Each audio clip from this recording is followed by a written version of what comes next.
talk all about you finding God and you loving Jesus and you just so madly in love with God. But all of us can testify who are saved that we really didn't get to the point of making a decision to say yes to God until he dragged us there. Some of us, he had to drag out of hotel rooms. He had to drag us out of crack houses. He had to drag us out of hospitals. He had to drag us out of all kind of stuff. But if it had not been for his dragging and his drawing, we would not be in this church today. We would not be praising God today.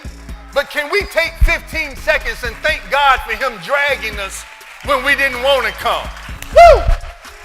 He dragged me. He dragged me. He dragged me. He dragged me. He dragged me. He dragged me. He dragged me. You was in craziness, but he dragged you. You was on alcohol, but he dragged you. You was on drugs, but he dragged you. You had low self-esteem, but he dragged you.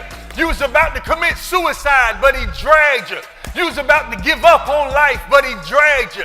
I'm so thankful that I serve a God that'll come after me when I won't go after him. He dragged me. He dragged me. He dragged me. He used that preacher.